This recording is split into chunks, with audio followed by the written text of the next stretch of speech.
हरि ओम।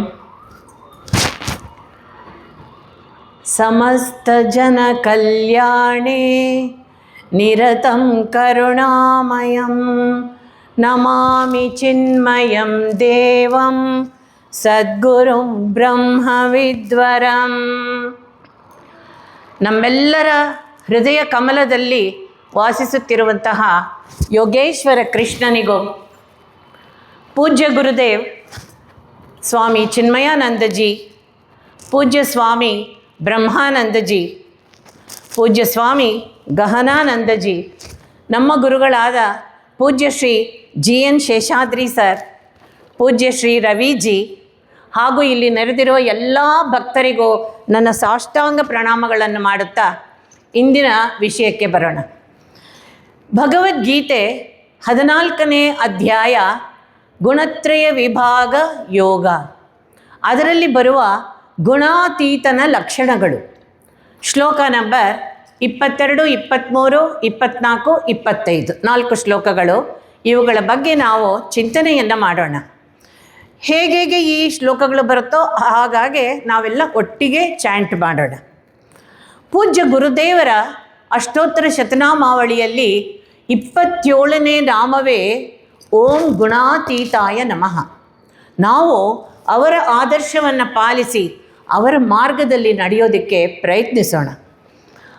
ಅರ್ಜುನ ಭಗವದ್ಗೀತೆಯ ಅನೇಕ ಸಂದರ್ಭಗಳಲ್ಲಿ ಕೃಷ್ಣನನ್ನು ಪ್ರಶ್ನೆ ಕೇಳ್ತಾನೇ ಇದ್ದಾನೆ. ಇಲ್ಲೂ ಕೂಡ ನಾವು ನೋಡ್ತೀವಿ, ಕೃಷ್ಣನ ಪಾದ ತಲದಲ್ಲಿ ಕುಳಿತು ಅವನು ಹೇಳ್ತಾ ಇರೋದನ್ನೆಲ್ಲ ಕೃಷ್ಣ ಹೇಳ್ತಾ ಇರೋದನ್ನು ಅರ್ಜುನ ಕೇಳ್ತಾ ಇದ್ದಾನೆ. ಪ್ರಶ್ನೆ ಕೇಳೋದೇ ಅರ್ಜುನನ ಒಂದು ಅಭ್ಯಾಸ. ನಾವು ಕೂಡ ನಮ್ಮ ಜೀವನದ ಅನೇಕ ಪ್ರಶ್ನೆಗಳನ್ನು ಈ ರೀತಿ ಕೇಳ್ತಾ ಇರ್ತೀವಿ. ಅರ್ಜುನ ಯಾವ ಉತ್ತರಗಳನ್ನು ಕೃಷ್ಣನಿಂದ ಪಡೆದನೋ ಆ ಉತ್ತರಗಳು ನಮಗೂ ಆಗಿದೆ.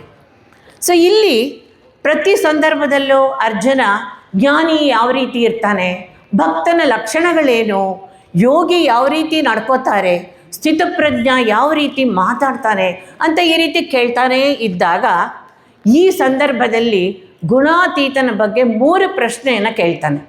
ಮೊದಲನೇ ಪ್ರಶ್ನೆ, ಗುಣಾತೀತನ ಆಚಾರ ವಿಚಾರಗಳೇನು, ಗುಣಾತೀತನ ಲಕ್ಷಣಗಳೇನು, ಮತ್ತು ಗುಣಾತೀತ ಹೇಗೆ ಆಗೋದು, ಗುಣಗಳನ್ನು ಹೇಗೆ ದಾಟೋದು ಅಂತಂದ್ಬಿಟ್ಟು 3 ಪ್ರಶ್ನೆಗಳನ್ನು ಇಲ್ಲಿ ಕೇಳಿದ್ದಾನೆ. ನಾವು ಗುಣಾತೀತ ಅಂತ ಫಸ್ಟು ನಾನು ಭಗವದ್ಗೀತೆ ಓದೋಕ್ಕೆ ಮೊದಲು ಗುಣಾತೀತ ಅಂದರೆ ನನಗೆ ಗೊತ್ತೇ ಇರಲಿಲ್ಲ. ಈಗಲೂ ನಿಮ್ಮಲ್ಲಿ ಅನೇಕರಿಗೆ ಗೊತ್ತಿರ್ಬೋದು, ಕೆಲವರಿಗೆ ಮಾತ್ರ ಗೊತ್ತಿಲ್ಲದೆ ಇರ್ಬೋದು. ಈ ಗುಣಾತೀತ ಯಾರು ಅಂತ ನಾವು ತಿಳಿಬೇಕಾದ್ರೆ ಫಸ್ಟು ಆ ಗುಣಗಳು ಏನೇನು, ಏನಪ್ಪ ಗುಣಗಳನ್ನು ನಾವು ಬಿಟ್ಟು ಹೇಗಿರೋಕ್ಕೆ ಸಾಧ್ಯ ನಮ್ಮ ಜೀವನದಲ್ಲಿ ಅನ್ನೋ ಒಂದು ಪ್ರಶ್ನೆ ಬರುತ್ತೆ. ಸೊ ಆ ಗುಣಗಳು ಯಾವ್ಯಾವುದು, ಆ ಗುಣಗಳು ನಮ್ಮಲ್ಲಿ ಯಾಕೆ ಬಂದವು, ಹೇಗೆ ಬಂದವು ಅನ್ನೋ ಒಂದು ಜಿಜ್ಞಾಸೆ ನಮ್ಮಲ್ಲೆಲ್ಲ ಬರುತ್ತೆ. ಸೊ ನಾವು ಇದನ್ನು ಅರ್ಥ ಮಾಡ್ಕೊಳ್ಬೇಕಾದ್ರೆ ಸೃಷ್ಟಿಯ ಒಂದು ಕ್ರಮವನ್ನು ನಾವು ತಿಳ್ಕೊಳ್ಬೇಕಾಗತ್ತೆ. ಪ್ರಾರಂಭದಲ್ಲಿ ಈ ಎಲ್ಲ ಜೀವಿಯ ಸೃಷ್ಟಿಗಳಿಗೆ ಕಾರಣ ಮಾಯಾ ಸಹಿತ ಬ್ರಹ್ಮ. ಮಾಯಾ ಸಹಿತ ಬ್ರಹ್ಮನೇ ಎಲ್ಲ ಜೀವ ಸೃಷ್ಟಿಗೆ ಕಾರಣ. ಬ್ರಹ್ಮ ಅಂದರೆ ಪರಬ್ರಹ್ಮ, ಚತುರ್ಮುಖ ಬ್ರಹ್ಮನಲ್ಲ. ಪರಬ್ರಹ್ಮ ನಿರ್ಗುಣ, ಆದರೆ ಮಾಯೆ ತ್ರಿಗುಣವನ್ನು ಪಡೆದಿರುವಂತಹವಳು. ಅವಳ 3 ಗುಣಗಳು ಸತ್ವ, ರಜಸ್, ತಮಸ್. ಈ 3 ಗುಣಗಳು ನಮ್ಮಲ್ಲೂ ಬಂದಿರುತ್ತವೆ. ಯಾವ ರೀತಿ ನಾವು ನಮ್ಮ ತಂದೆ ತಾಯಿಯ ಗುಣಗಳನ್ನು ಹೆರಿಡಿಟ್ರಿ ಮಾಡ್ಕೊಂಡು ಪಡೆದಿರ್ತೀವೋ ಹಾಗೆ ಮಾಯೆಯ ಗುಣಗಳು ನಮ್ಮೆಲ್ಲರಲ್ಲೂ ಇದೆ. ಯಾರನ್ನು ಬಿಟ್ಟಿಲ್ಲ ಆ 3 ಗುಣಗಳು, ಸತ್ವ, ರಜಸ್, ತಮೋ ಗುಣಗಳು. ಆದರೆ ಪ್ರಪೋರ್ಷನ್ ಮಾತ್ರ ಬೇರೆ ಬೇರೆ ಆಗಿರುತ್ತೆ. ಸೊ ನಮ್ಮ ಈ ಸಂದರ್ಭದಲ್ಲಿ ಈ ಮಾಯೆಯ 3 ಗುಣಗಳು ಏನು ಮಾಡಿಬಿಟ್ಟಿವೆ ಅಂತಂದರೆ ನಮ್ಮನ್ನು ಈ ಸಂಸಾರದಲ್ಲಿ ಬಂಧಿಸ್ಬಿಟ್ಟಿವೆ. ಜನ್ಮ, ಮೃತ್ಯು, ಜರ, ವ್ಯಾಧಿ ಇವುಗಳಲ್ಲಿ ನಮ್ಮನ್ನು ಬಂಧಿಸ್ಬಿಟ್ಟಿವೆ. ನಾವು ಈ ಸಂಸಾರ ಬಂಧನವನ್ನು ದಾಟಿ ಪರಮಾತ್ಮನ ಕಡೆಗೆ ಹೋಗಬೇಕು. ಅಂದರೆ ಮಾಯೆಯನ್ನು ನಾವು ದಾಟಬೇಕು. ನಮ್ಮ ಸರ್ ಮೊನ್ನೆ ತಾನೇ ಹೇಳಿದ್ರು, ಮಾಯೆಯನ್ನು ದಾಟಿದ್ರೆ ಬ್ರಹ್ಮನ ಹತ್ರ ಹೋಗೋದಲ್ಲ, ಎಲ್ಲೆಲ್ಲೂ ಬ್ರಹ್ಮನನ್ನೇ ನೋಡ್ತೀವಿ. ಪ್ರತಿಯೊಬ್ಬರೂ ಇಲ್ಲಿರೋರು ಪರಬ್ರಹ್ಮನೇ ಆಗಿದ್ದಾರೆ. ಅದನ್ನು ನಾವು ಅನುಭವಕ್ಕೆ ತಂದ್ಕೊಳ್ಬೇಕು. ಸೊ ಇಲ್ಲಿ ಯಾವ ರೀತಿ ಅರ್ಜುನನಿಗೆ ಕುತೂಹಲ ಆಯಿತೋ ಹಾಗೆ ನಾವೆಲ್ಲ ಇಲ್ಲಿ ಸೇರಿದ್ದೀವಿ. ಗುಣಾತೀತನ ಲಕ್ಷಣಗಳ ಬಗ್ಗೆ ಅರ್ಥ ಮಾಡ್ಕೋತೀವಿ. ಕೃಷ್ಣ ಚಾಪ್ಟರ್ 7.14ನಲ್ಲಿ ಮಮ ಮಾಯಾ ದುರತ್ಯಯ ದೈವಿ ಹೇಷ ಗುಣಮಯಿ ಮಮ ಮಾಯಾ ದುರತ್ಯಯ ಅಂತಂದರು. ಅಂದರೆ ಮಾಯೆಯ ತ್ರಿಗುಣರೂಪಿ ತ್ರಿಗುಣಾತ್ಮಕ ಮಾಯೆಯನ್ನು ದಾಟೋದು ಕಷ್ಟ ಅಂತ ಹೇಳಿದ್ರು. ಆದರೆ ಮುಂದೆ ಹೇಳಿದ್ದಾರೆ, ನನಗೆ ಶರಣಾದರೆ ನೀವು ದಾಟಬಹುದು ಅಂತ ಹೇಳಿದ್ದಾರೆ. ಸೊ ಈಗ ನಾವು ಇದನ್ನು ಚಿಂತನೆ ಮಾಡಿ ನಾವೆಲ್ಲ ಇಲ್ಲಿ ಸೇರಿರೋರು ಗುಣಾತೀತರಾಗೋದಕ್ಕೆ ಪ್ರಯತ್ನಿಸೋಣ. ಮೊದಲನೇದಾಗಿ 22ನೇ ಶ್ಲೋಕವನ್ನು ತೆಗೆದುಕೊಳ್ಳೋಣ. ಚಾಪ್ಟರ್ 14.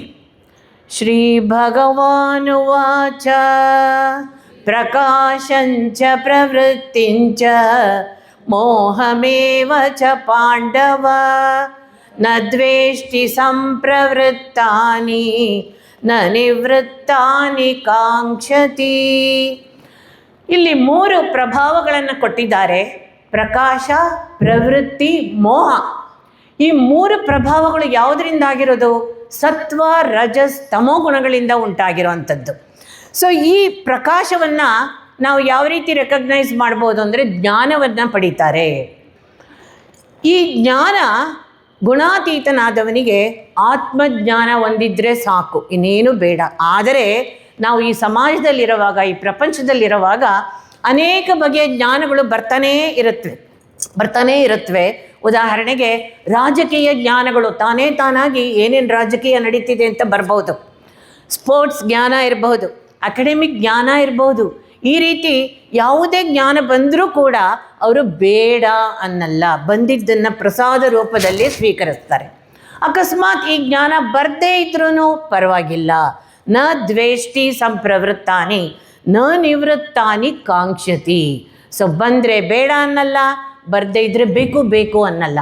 ಆದರೆ ನಾವು ಸಾಮಾನ್ಯ ಜನರು ಏನು ಮಾಡ್ತೀವಿ, ಅನೇಕ ಗುಣಗಳು ಅವು ವಸ್ತು ರೂಪದಲ್ಲಿರ್ಬೋದು, ವ್ಯಕ್ತಿಗಳ ರೂಪದಲ್ಲಿರ್ಬೋದು, ನಮಗೆ ಇಷ್ಟವಾದ ವಸ್ತು ಬಂದರೆ ನಮಗೆ ಇನ್ನೂ ಬೇಕು ಅಂತೀವಿ. ಅದೇ ಯಾವುದಾದ್ರೂ ಇಷ್ಟವಿಲ್ಲದೇ ಇರೋ ವಸ್ತು ಬಂದರೆ ಬೇಡಪ್ಪ ಬೇಡ ಅಂತೀವಿ. ಆ ರೀತಿ ಇಲ್ಲ. ಗುಣಾತೀತ ಎಲ್ಲವನ್ನು ಸಮಭಾವದಿಂದ ಸ್ವೀಕರಿಸ್ತಾನೆ. ಪ್ರವೃತ್ತಿಗೆ ಬಂದರೆ ನಾವು ಪರಾಶರ ಮುನಿಗಳ ಒಂದು ಉದಾಹರಣೆಯನ್ನು ತೆಗೆದುಕೊಳ್ಬಹುದು. ಪರಾಶರ ಮುನಿಗಳು ಮಹಾ ನಿವೃತ್ತಿ ಮಾರ್ಗದಲ್ಲಿದ್ದಂತಹ ಮಹರ್ಷಿಗಳು. ಅವರು ಒಮ್ಮೆ ನದಿಯನ್ನು ದಾಟಬೇಕಾದ್ರೆ ನಾವೆಯನ್ನು ನಡೆಸ್ತಾ ಇದ್ದಂತಹ ಮತ್ಸ್ಯಗಂಧಿ ಎಂಬ ಕನ್ಯೆಯನ್ನು ನೋಡಿ ಅವಳ ಕಡೆಗೆ ಅವರು ಆಕರ್ಷಿತರಾದರು. ನಿವೃತ್ತಿ ಮಾರ್ಗದಲ್ಲಿದ್ದವರು ಪ್ರವೃತ್ತಿ ಮಾರ್ಗಕ್ಕೆ ಬಂದರು. ಆದರೆ ಅದರಿಂದ ಸಮಾಜಕ್ಕೆ, ಪ್ರಪಂಚಕ್ಕೆ ಒಳ್ಳೆಯದೇ ಆಗಿದ್ದನ್ನು ನಾವು ನೋಡ್ತೀವಿ. ಏನಾಯಿತು? ವ್ಯಾಸ ಮಹರ್ಷಿಗಳ ಜನನವಾಯಿತು. ವ್ಯಾಸಾಯ ವಿಷ್ಣು ರೂಪಾಯ ವ್ಯಾಸರೂಪಾಯ ವಿಷ್ಣುವೇ ಅಂತಂದ್ಬಿಟ್ಟು ವಿಷ್ಣುವಿನ ರೂಪವಾದ ವ್ಯಾಸ ಮಹರ್ಷಿಗಳ ಜನನವನ್ನು ನಾವಲ್ಲಿ ನೋಡ್ತೀವಿ. ಆದ್ದರಿಂದ ಈ ಸಂದರ್ಭದಲ್ಲಿ ಯಾವುದೇ ಗುಣಾತೀತ ಮಾನವ, ಗುಣಾತೀತರಾದಂತಹ ಮಹಾತ್ಮ ಈ ರೀತಿಯಾಗಿ ಗುಣಗಳನ್ನು ಅವರು ಪಡೆದರೂ ಕೂಡ ಪ್ರಕಾಶ ಆಗಲಿ, ಪ್ರವೃತ್ತಿ ಆಗಲಿ, ಅದರಿಂದ ಲೋಕಕ್ಕೆ ಒಳ್ಳೆಯದೇ ಆಗತ್ತೆ ಅನ್ನೋದನ್ನು ನಾವು ನೋಡ್ತೀವಿ. ಮತ್ತು ಇಲ್ಲಿ ಮುಖ್ಯವಾಗಿ ಒಂದು ಸಂಬೋಧನೆಯನ್ನು ನಾವು ಕೃಷ್ಣ ಅರ್ಜುನನಿಗೆ ಮಾಡೋದನ್ನು ನೋಡ್ತೀವಿ. ಏನದು? ಪಾಂಡವ ಅಂತ ಇದೆ. ಪಾಂಡವ ಅದರ ಅರ್ಥವನ್ನು ನಾವು ಸ್ವಲ್ಪ ತಿಳ್ಕೊಳ್ಬೇಕಾಗತ್ತೆ. ಪಾಂಡು ಅಂದರೆ ಬಿಳಿ ಬಣ್ಣ. ಬಿಳಿ ಬಣ್ಣ ಸಾತ್ವಿಕತೆಯ ಸಂಕೇತ. ಇಲ್ಲಿ ಅರ್ಜುನ ಸಾತ್ವಿಕ ಮನುಷ್ಯ ಅನ್ನೋದನ್ನು ಕೃಷ್ಣ ಸೂಚಿಸ್ತಾ ಇದ್ದಾನೆ. ಹಾಗೂ ಪಂಡ ಅಂದರೆ ಪಂಡಿತ. ನಾವು ನಾರ್ತಲ್ಲೆಲ್ಲ ಟೂರ್ ಹೋದಾಗ ಅಲ್ಲಿ ಪಂಡ್ರು ಅಂತ ಹೇಳ್ತಾ ಇದ್ರು. ಅವರು ಅಂದರೆ ಪಂಡಿತರು. ಇಲ್ಲಿ ಜ್ಞಾನವನ್ನು ಹೊಂದಿದವನು ಅರ್ಜುನ. ಆದ್ದರಿಂದ ಇಲ್ಲಿ ಪಾಂಡವ ಅನ್ನೋ ಒಂದು ಸಂಬೋಧನೆಯನ್ನು ಅರ್ಜುನನಿಗೆ ಮಾಡಿದ್ದಾರೆ. 23ನೆಯ ಶ್ಲೋಕ. ಉದಾಸೀನವದಾಸೀನೋ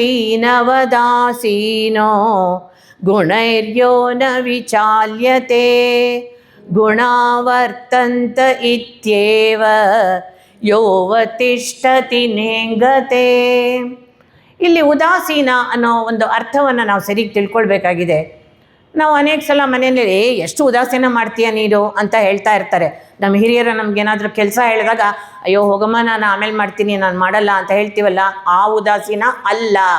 ಇಲ್ಲಿ ಸಂಸ್ಕೃತಲ್ಲಿ ಈ ಶ್ಲೋಕದಲ್ಲಿ ಉದಾಸೀನ ಅಂತಂದರೆ ತಟಸ್ಥನಾಗಿರುವುದು. First point, ತಟಸ್ಥನಾಗಿರುವುದು. ಏನೇ ಬರಲಿ, ಯಾವುದೇ ಒಂದು ಸಿಚುಯೇಷನ್ ಬರಲಿ ತಟಸ್ಥತೆಯಿಂದ ನಾವು ಅದನ್ನು ಎದುರಿಸಬೇಕಾಗತ್ತೆ. ಇನ್ನೊಂದು ಮುಖ್ಯವಾದ ಅರ್ಥ ಉದಾಸೀನ, ಉತ್ ಪ್ಲಸ್ ಆಸೀನ, ಮೇಲ್ಮಟ್ಟದಲ್ಲಿ ಇರುವಂತಹದ್ದು. ಯಾವ ರೀತಿ ಮೇಲ್ಮಟ್ಟ? ಅಲ್ಲೆಲ್ಲೋ ಇರೋದಲ್ಲ, ಈ ಪ್ರಪಂಚವನ್ನು ಬಿಟ್ಟು ಪರಮಾತ್ಮನೆಡೆಗೆ ನಾವು ಚಲಿಸುವಂತಹ ಆ ಒಂದು ಮಾರ್ಗ, ಅದೇ ಉದಾಸೀನ. ಸೊ ಇಲ್ಲಿ ತಟಸ್ಥನಾಗಿರುವ ಈ ಗುಣಾತೀತ ಏನು ಮಾಡ್ತಾನೆ, ಅವನ ಲಕ್ಷಣ ಏನೇನಾಗಿರುತ್ತೆ ಇದರಲ್ಲಿ ಅಂದರೆ ಗುಣೈರ್ಯೋನ ವಿಚಾಲ್ಯತೆ, ಗುಣಗಳಿಂದ ವಿಚಲಿತನಾಗೋದೇ ಇಲ್ಲ. ಸೊ ಏನಿದು, ಯಾವ ಸಂದರ್ಭ ಈ ವಿಚಲಿತನಾಗದೇ ಇರೋದು ಅಂತಂದರೆ, ನಾವೆಲ್ಲ ಡಾಕ್ಟರ್ ರಾಜ್ಕುಮಾರ್ ಅವರ ಮಯೂರ ಪಿಕ್ಚರ್ ನೋಡಿದ್ದೀರಾ? ನೋಡಿದ್ದೀವಿ, ಸಾಕಷ್ಟು ಜನ ನೋಡಿದ್ದೀವಿ. Mayura beautiful picture doctor Rajkumar ಅವರದ್ದು. ಆ ಒಂದು ಕೃತಿಯನ್ನು, ಮಯೂರ ಕೃತಿಯನ್ನು ಬರೆದವರು ಯಾರು ಗೊತ್ತಾ? ದೇವುಡು ನರಸಿಂಹಶಾಸ್ತ್ರಿರವರು. ದೇವುಡು ನರಸಿಂಹಶಾಸ್ತ್ರಿರವರು ಮಯೂರ ಕೃತಿ ಒಂದೇ ಅಲ್ಲ, ಅವರ ಮೇರು ಕೃತಿಗಳಾದಂತಹ ಮಹಾಬ್ರಾಹ್ಮಣ, ಮಹಾಕ್ಷತ್ರಿಯ, ಮಹಾದರ್ಶನ, ಇವುಗಳು ಟ್ರೈಲಾಜಿ ಅಂತ ನಾವು ಹೇಳ್ತೀವಿ. ಆ ಒಂದು ಮೇರು ಕೃತಿಗಳನ್ನು ಬರೆದಂತಹ ಮಹಾನ್ ಲೇಖಕರು, ಅವರಿಗೆ ಒಂದು ದೊಡ್ಡ ನಮಸ್ಕಾರ. ಅವರು ಮೈಸೂರಿನಲ್ಲಿ ಇದ್ದಂತಹವರು, ನನಗೆ ತಿಳಿದಂತಹ ಸದ್ವಿದ್ಯಾ ಪಾಠಶಾಲೆಯ ಮುಖ್ಯೋಪಾಧ್ಯಾಯರಾಗಿದ್ದರು. ನಂತರ ಅವರು ಸ್ವಲ್ಪ ವರ್ಷ ಕಳೆದ ನಂತರ ಬೆಂಗಳೂರಿಗೂ ಕೂಡ ಬಂದರು.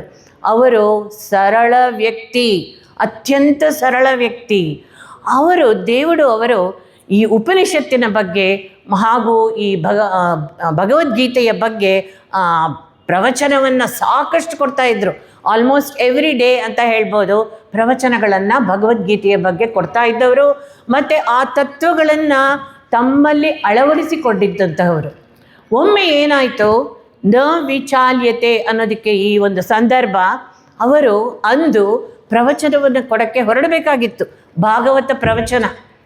ಆ ಟೈಮ್ನಲ್ಲಿ ಅವರಿಗೆ ಸುದ್ದಿ ಬಂತು. ಏನದು ಸುದ್ದಿ? ಅವರ ಹಿರಿಯ ಮಗ ರಾಮು ಅಂತ ಅಂದ್ಬಿಟ್ಟು ಅವರ ಮರಣದ ಸುದ್ದಿ.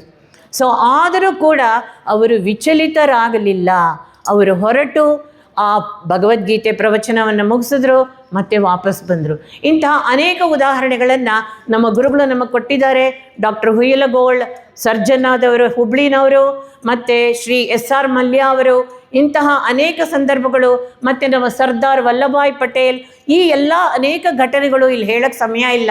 ಈ ಎಲ್ಲ ಸಂದರ್ಭದಲ್ಲೂ ಕೂಡ ಯಾವ ರೀತಿ ನ ವಿಚಾಲ್ಯತೆ, ವಿಚಲಿತರಾಗದೆ ಅವರು ಕೆಲಸವನ್ನು ಮಾಡಿದ್ರು ಅನ್ನೋದನ್ನು ನಾವು ನೋಡ್ತೀವಿ. ಭಗವದ್ಗೀತೆಯನ್ನು ಅವರು ಅಳವಡಿಸ್ಕೊಂಡಿದ್ದರು. ಅವರೆಲ್ಲ ಗುಣಾತೀತರಾಗಿದ್ದಂಥವರು. ಗುಣ ವರ್ತಂತೆ ಇತ್ಯೇವ ಯೋವತಿಷ್ಠತಿ ನೇಂಗತೆ, ಗುಣಗಳು ತಮ್ಮಲ್ಲಿ ತಾನು ವರ್ತಿಸುತ್ತವೆ, ನಾನು ಯಾಕೆ ಅದರ ಬಗ್ಗೆ ನಾನು ಬಾದರ್ ಮಾಡಬೇಕು ಅನ್ನೋದು ಗುಣಾತೀತನ ಒಂದು ಮುಖ್ಯ ಲಕ್ಷಣ. ತನ್ನ ಪಾಡಿಗೆ ಅವುಗಳು ತನ್ನ ಕೆಲಸವನ್ನು ಮಾಡಿಕೊಳ್ಳುತ್ತವೆ ಅಂತ ಅಂದ್ಬಿಟ್ಟು ಇಲ್ಲಿ ಹೇಳ್ಬೋದು. ಉದಾಹರಣೆಗೆ ಮಹಾತ್ಮ ಗಾಂಧಿ ಹಾಗೂ ನೆಲ್ಸನ್ ಮಂಡೇಲಾ ಅವರುಗಳು ಎಷ್ಟು ವರ್ಷ ಜೈಲಿನಲ್ಲಿದ್ದರು. ಮಹಾತ್ಮ ಗಾಂಧಿ ಅಂತೂ 13 ಸಲ ಜೈಲಿಗೆ ಹೋದರು ಬಂದು. ನೆಲ್ಸನ್ ಮಂಡೇಲಾರವರು 27 ವರ್ಷ ಜೈಲಿನಲ್ಲಿದ್ದವರು. ಅವರು ಜೈಲಲ್ಲಿದ್ದಾಗ ಕುಗ್ಗಲಿಲ್ಲ, ಅವರನ್ನು ಬಿಡುಗಡೆ ಮಾಡಿದಾಗ ಸಂಭ್ರಮಿಸಲಿಲ್ಲ. ಅವರು ಸದಾ ಸಮಚಿತ್ತದಿಂದ ಇದ್ದದ್ದನ್ನು ನಾವು ನೋಡ್ತೀವಿ. ಅವರು ಬಂದಿದ್ದನ್ನು ಪ್ರಸಾದ ಭಾವದಿಂದ ಎಲ್ಲವನ್ನು ಸ್ವೀಕರಿಸ್ತಾ ಇದ್ದರು ಅನ್ನೋದನ್ನು ನಾವು ಇಲ್ಲಿ ನೋಡ್ತೇವೆ. 24ನೇ ಶ್ಲೋಕ, ಸಮದುಃಖ ಸುಖ ಸ್ವಸ್ಥಃ ಸಮಲೋಷ್ಟಾಶ್ಮ ಕಾಂಚನ ತುಲ್ಯ ಪ್ರಿಯಾ ಪ್ರಿಯೋ ಧೀರಃ ತುಲ್ಯ ನಿಂದಾತ್ಮ ಸಂಸ್ತುತಿ. ಇಲ್ಲಿ ದುಃಖ ಬರಲಿ ಸುಖ ಬರಲಿ ನಾವು ಸಮಭಾವದಿಂದ ಸ್ವೀಕರಿಸಬೇಕು. ಇದನ್ನು ಎಲ್ಲರೂ ಮನೆಯಲ್ಲೂ ಹೇಳ್ತಾ ಇರ್ತಾರೆ, ಸಮಭಾವದಿಂದ ತಗೋ ಅಂತ. ಅದನ್ನು ಕೃಷ್ಣ 5000 ವರ್ಷದ ಹಿಂದೆಯೇ ನಮಗೆ ಹೇಳಿಬಿಟ್ಟಿದ್ದಾನೆ. ಸೊ ಸುಖ ದುಃಖ, ಈ ಸುಖ ದುಃಖ ಅನ್ನೋದು ನಮ್ಮ ದೇಹಕ್ಕೆ, ನಮ್ಮ ಆತ್ಮಕ್ಕಲ್ಲ. ಆತ್ಮವು ನಿರ್ಗುಣ. ಆದ್ದರಿಂದ ಈ ಸುಖ ದುಃಖ ಅದೆಲ್ಲ ದೇಹ ಮನಸ್ಸು ಬುದ್ಧಿ ಇದಕ್ಕಾದ್ದರಿಂದ ನಮ್ಮಲ್ಲಿ ನಾವು ಸ್ವಾಮಿ ಚಿನ್ಮಯಾನಂದರವರ ಉದಾಹರಣೆ ನೋಡ್ತೀವಿ. ಭಗವಾನ್ ರಮಣ ಮಹರ್ಷಿಗಳು, ಶ್ರೀರಾಮಕೃಷ್ಣ ಪರಮಹಂಸರು, ಅವರೆಲ್ಲರಿಗೂ ದೇಹ ಬಾಧೆ ಇತ್ತು. ಆದರೆ ಅವರು ಯಾವುದನ್ನೋ ತಮ್ಮ ಗಮನಕ್ಕೆ ತೆಗೆದುಕೊಳ್ಳದೆ ಸಮಾಜ ಸೇವೆಯನ್ನು ಮಾಡ್ತಾನೇ ಇದ್ದರು. ಅಲ್ಲಿಗೆ ಎಲ್ಲವನ್ನು ಅವರು ಸಮಚಿತ್ತದಿಂದ ಸ್ವೀಕರಿಸಿದ್ರು ಅನ್ನೋದು ನಮಗೆ ಅಲ್ಲಿ ಕಂಡುಬರುತ್ತೆ. ಸಮಲೋಷ್ಟಾಶ್ಮ ಕಾಂಚನ, ಕಲ್ಲು ಮಣ್ಣು ಚಿನ್ನ ಎಲ್ಲವೂ ಒಂದೇ ಅಂತನ್ಬಿಟ್ಟು ನಾವು ಟ್ರೀಟ್ ಮಾಡಬೇಕು. ಆದ್ದರಿಂದ ಇಲ್ಲಿ ಯಾಕೆ ಮೂರನ್ನು ಒಂದೇ ರೀತಿಯಾಗಿ ನಾವು ಟ್ರೀಟ್ ಮಾಡಬೇಕು ಅಂತ ಅಂದ್ಬಿಟ್ಟು ಅಂದರೆ, ಉದಾಹರಣೆಗೆ ನಾವು ಸಾಮಾನ್ಯ ಮನುಷ್ಯರು ಏನು ಮಾಡ್ತೀವಿ, ಕಲ್ಲು ಮಣ್ಣು ಏನಾದರೂ ಯಾರಾದರೂ ಕೊಡಕ್ಕೆ ಬಂದರೆ ಬೇಡ ಬೇಡ ಬೇಡ ಅಂತೀವಿ. ಆದರೆ ಅದೇ ಕಲ್ಲು ಮಣ್ಣಿನಿಂದ ಕಟ್ಟಿದಂಥ ಮನೆ ಬೇಕು, ದೊಡ್ಡ ಮನೆಯೇ ಬೇಕು. ಚಿನ್ನ ಎಲ್ರಿಗೂ ಬೇಕು, ಎಷ್ಟೇ ಬೆಲೆ ಆಗಲಿ ಬೇಕೇ ಬೇಕು. ಆದರೆ ಗುಣಾತೀತ ಇವೆಲ್ಲಕ್ಕೂ ಒಂದೇ ವ್ಯಾಲ್ಯೂವನ್ನು ಕೊಟ್ಟಿದ್ದಾನೆ. ಎಲ್ಲವೂ ಅಶಾಶ್ವತ ಅನ್ನೋದು ಆ ಗುಣಾತೀತನಿಗೆ ಅರ್ಥವಾಗಿರುತ್ತೆ. ಫಾರ್ ಎಕ್ಸಾಂಪಲ್, ಈಗ 2026 ಇಸವಿ ನಾವೆಲ್ಲ ಇಲ್ಲಿ ನೆರೆದಿದ್ದೇವೆ. ಇನ್ 100 years ಸ್ವಲ್ಪ ಥಿಂಕ್ ಮಾಡಿ, 2126 ಆಗ ನಾವು ಎಷ್ಟು ಜನ ಈ ಭೂಮಿ ಮೇಲೆ ಜೀವದಿಂದಿರ್ತೀವಿ? ಯಾರೂ ಇರೋಕ್ಕೆ ಸಾಧ್ಯ ಇಲ್ಲ. ಆ ಅರಿವು, ಆ ವಿವೇಕ, ನಿತ್ಯ ಅನಿತ್ಯದ ವಿವೇಕ ಗುಣಾತೀತನಿಗಿರುತ್ತೆ, ನಮ್ಮ ಸಾಮಾನ್ಯ ಮನುಷ್ಯನಿಗೆ ಇರಲ್ಲ. ತುಲ್ಯ ಪ್ರಿಯ ಪ್ರಿಯೋ ಧೀರ ಅಂತ ಇಲ್ಲಿ ಹೇಳ್ತಾರೆ. ಧೀರ ಅಂತಂದರೆ, ಧೀ ಅಂದರೆ ಬುದ್ಧಿ, ಧೀರ ಎಂದರೆ ಬುದ್ಧಿಯನ್ನು ಸಮತ್ವದಲ್ಲಿ ಇಟ್ಟುಕೊಂಡಿರುವಂತಹವನು ಅಂತ ಅಂದ್ಬಿಟ್ಟು. ಮತ್ತು ಯಾರು ನಾವು ಗಾಯತ್ರಿ ಜಪದಲ್ಲೂ ಹೇಳ್ತೀವಿ, ಧಿಯೋ ಯೋ ನ ಪ್ರಚೋದಯಾತ್ ಅಂದ್ಬಿಟ್ಟು. ಸೊ ಆ ಬುದ್ಧಿಯನ್ನು ಸಮತ್ವದಿಂದ ಇಟ್ಟುಕೊಳ್ಳಬೇಕು. ಮತ್ತು ಅಪ್ರಿಯ ಅಪ್ರಿಯಗಳನ್ನು ನಾವು ಸಮಭಾವದಿಂದ ತೆಗೆದುಕೊಳ್ಬೇಕು. ನಿಂದೆ ಮತ್ತು ಹೊಗಳಿಕೆಯನ್ನು ಕೂಡ ನಾವು ಸಮಭಾವದಿಂದ ತೆಗೆದುಕೊಳ್ಬೇಕಾಗತ್ತೆ. ನಿಂದೆ ಮತ್ತು ಹೊಗಳಿಕೆ ಬಗ್ಗೆ ಹೇಳೋದಾದರೆ, ಬುದ್ಧನ ಒಂದು ಚಿಕ್ಕ ಕಥೆಯನ್ನು ನಾವು ಅರ್ಥ ಮಾಡ್ಕೊಳ್ಬೇಕು. ಅವನು ಒಮ್ಮೆ ಒಬ್ಬ ಮಹಿಳೆಯ ಮನೆಗೆ ಹೋಗಿ ಅವನು ಭಿಕ್ಷವನ್ನು ಸ್ವೀಕರಿಸ್ತಾ ಇರಬೇಕಾದ್ರೆ ಅವಳು ಬಾಗಿಲು ತೆಗೆದು ಚೆನ್ನಾಗಿ ಬೈದು ಕಳಿಸ್ಬಿಟ್ಲು. ಆಗ ಪಕ್ಕದ ಮನೆಯವನೊಬ್ಬ ನೋಡ್ತಾ ಇದ್ದ. ಅವನು ಬುದ್ಧನ ಉಪದೇಶವನ್ನು ಅವನಿಗೆ ಅಷ್ಟು ಇಷ್ಟ ಇರಲಿಲ್ಲ. ಅವನಿಗೆ ಖುಷಿ ಆಗೋಯ್ತು. ಮಾರನೇ ದಿವಸನೂ ಬುದ್ಧ ಅದೇ ಮನೆಗೆ ಹೋದಾಗ ಇವನು ಹೋಗಿ ಓಡೋಗಿ ಕೇಳ್ದ ಆ ಮಾರ್ಗದಲ್ಲಿ, ಏನು ನೀವು ನೆನ್ನೆನೂ ಹೋಗಿದ್ರಿ, ಅವಳು ನಿಮಗೇನೂ ಕೊಡಲಿಲ್ಲ, ಬೈದು ಕಳಿಸಿದ್ಲಲ್ಲ, ಇವತ್ತು ಹೋಗ್ತಾ ಇದ್ದೀರಲ್ಲ ಅಂತಂದರೆ, ಇಲ್ಲ, ನೆನ್ನೆ ಅವಳು ಏನೂ ಕೊಡಲಿಲ್ಲ ಅಂತಲ್ಲ, ಅವಳು ನನ್ನ ಬೈಗಳನ್ನು ಕೊಟ್ಟಳು. ಮುಂದೆ ಒಂದು ದಿನ ಅವಳು ಆಹಾರವನ್ನು ಕೊಡಬಹುದು ಅಂತಂದ್ಲು. ಸೊ ಆ ದಿನ ಅವರು ಭಿಕ್ಷೆಯನ್ನು ಬೇಡದಾಗ ಅದೇ ಮಹಿಳೆ ಬಾಗಿಲು ತೆಗೆದು ಅವರನ್ನು ನೋಡಿ ಒಳಗೆ ಹೋಗಿ ಬಂದ್ಲು. ಕೈಯಲ್ಲಿ ಒಂದು ಪೊರ್ಕೆ ಇತ್ತು. ಪೊರ್ಕೆಯನ್ನು ಎತ್ತಿ ಅವರಿಗೆ ಹೊಡೆದ್ಬಿಟ್ಟು ಇನ್ಮೇಲೆ ಇವರು ಬರದೇ ಇರೋಗಿ ಮಾಡಬೇಕು ಅಂದಾಗ ಅವಳು ಬುದ್ಧನ ಮುಖವನ್ನು ನೋಡಿದಳು. ಪ್ರಶಾಂತವಾದ ಮುಖ, ಕರುಣೆಯನ್ನು ಸೂಸ್ತಾ ಇರುವಂಥ ಕಣ್ಣುಗಳು, ಮಂದಹಾಸ ಭರಿತ ತುಟಿಗಳು.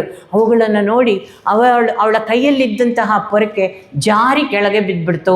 ಆಮೇಲೆ ಅವಳ ಕಾಲಿಗೆ ಬಿದ್ದಲು. ಮನೆ ಒಳಗೆ ಹೋಗಿ 2 ರೊಟ್ಟಿಯನ್ನು ತಂದು ಭಿಕ್ಷೆಯನ್ನು ನೀಡಿದ್ಲು.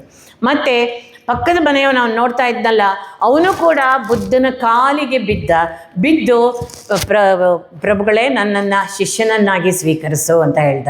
ಆಗ ಬುದ್ಧ ಮಹಾರಾಜ್ ಹೇಳಿದ್ರು, ಇವತ್ತು ನನಗೆ ಅತ್ಯಂತ ಒಳ್ಳೆಯ ದಿನ, 2 ಆಹಾರವಂತೂ ಸಿಕ್ತು ಆ ಹೆಂಗಸಿನಿಂದ, ಮತ್ತು ಒಬ್ಬ ಶಿಷ್ಯನೂ ಸಿಕ್ಕದ ಅಂತ ಅಂದ್ಬಿಟ್ಟು ಇಲ್ಲಿ ಹೇಳ್ತಾರೆ. 25ನೇ ಶ್ಲೋಕ. ಮಾನಾಪಮಾನಯೋಸ್ತುಲ್ಯ ತುಲ್ಯೋ ಮಿತ್ರಾರಿ ಪಕ್ಷಯೋ ಸರ್ವಾರಂಭ ಪರಿತ್ಯಾಗಿ ಗುಣಾತೀತ ಸ ಉಚ್ಯತೆ. ಸೊ ಮಾನ ಅಪಮಾನ ಒಂದೇ ಅಂತ ಟ್ರೀಟ್ ಮಾಡ್ತಾರೆ ಗುಣಾತೀತರು. ಯಾಕೆಂತಂದರೆ ಅವರಿಗೆ ದೇಹಾಭಿಮಾನ ಇಲ್ಲ. ನಾನು BMI ಅಲ್ಲ, I am not body, I am not mind, I am not intellect. ನಾನು ದೇಹ ಮನಸ್ಸು ಬುದ್ಧಿ ಅಲ್ಲ. ಮತ್ತು ಮಿತ್ರ ಶತ್ರು ಒಂದೇ, ಮಿತ್ರರು ಒಂದೇ ಶತ್ರುವೂ ಒಂದೇ ಅಂತ ಹೇಳ್ತಾರೆ. ನಮ್ಮ ಗುರುಗಳು ಹೇಳ್ತಾ ಇರ್ತಾರೆ, ನೀವು ಶತ್ರುವನ್ನು ಮನೆಗೆ ಕರೆದು ಊಟ ಹಾಕಿ, he is not your enemy, ಕರೀರಿ ನೀವು ಅಂತ. Hate the sin, not the sinner ಅಂತ ಹೇಳ್ತಾರೆ.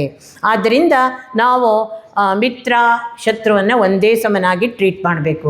ಸರ್ವಾರಂಭ ಪರಿತ್ಯಾಗಿ ಅಂದರೆ ಕೆಲಸವನ್ನು ಬಿಟ್ಟುಬಿಡೋದು ಅಂತ ಅಲ್ಲ, ಮಾಡೋ ಕೆಲಸವನ್ನು ಸೆಲ್ಫಿಶ್ನೆಸ್ ಇಲ್ಲದೆ ಮಾಡಿ, ಮತ್ತು ಸಮಾಜಕ್ಕಾಗಿ ಮಾಡಿ, ಅದೇ ಸರ್ವಾರಂಭ ಪರಿತ್ಯಾಗಿ.